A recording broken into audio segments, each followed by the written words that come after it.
Do you remember my grudge from these past days? Cried Asano Naganori, Lord of Ako Domain, his gaze fixed on Kira Yoshinaka, our senior master of ceremony.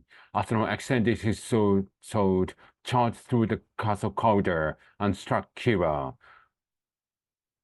But the wound wasn't fatal. Its consequences would be.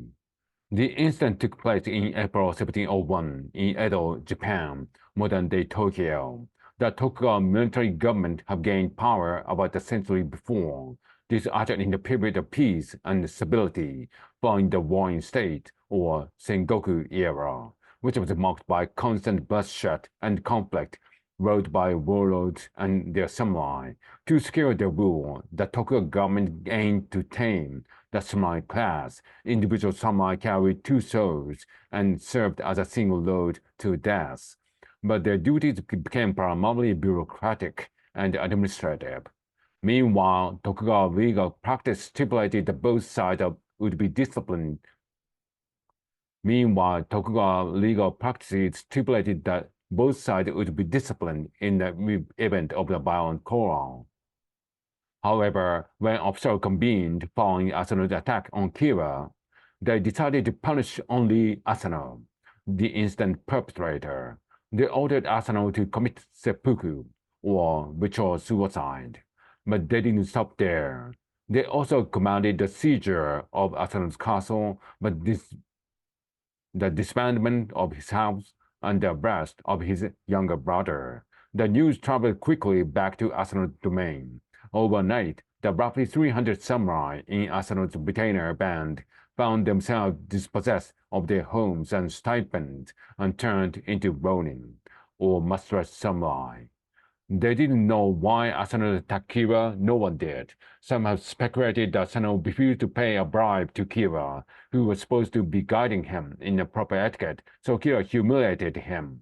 Others that Asano had simply gone mad. This was the samurai of Ako domain in crisis, facing a tension that lay the very heart of the Tokugawa period. They were a privileged class of warriors inundated with the epic legend of samurai loyalty, heroism, and martial glory, but they were forbidden from using violence. Their traditional role at once celebrated and restricted. Some of Asano's samurai said they should peacefully comply with government orders, others that they should immediately follow their road into death. One faction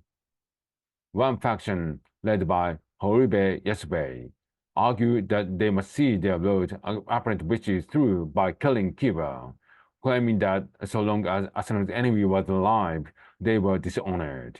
However, the effective leader of Ako domain, samurai, Oishi Yoshio, believed that if they complied with official orders, Tokugawa authorities might show mercy and permit Asano's brother to succeed him. So the samurai peacefully surrendered the castle, but their hope was dashed when Tokugawa officials placed Asano's brother in another family custody, leaving them without the path to restore the status. Most accepted the government terms, but in the end, 47 of Asano's samurai, including Horibe and Oishi, didn't. And instead of formally asking permission to take revenge via a government-embedded system, they began plotting to kill Kira covertly.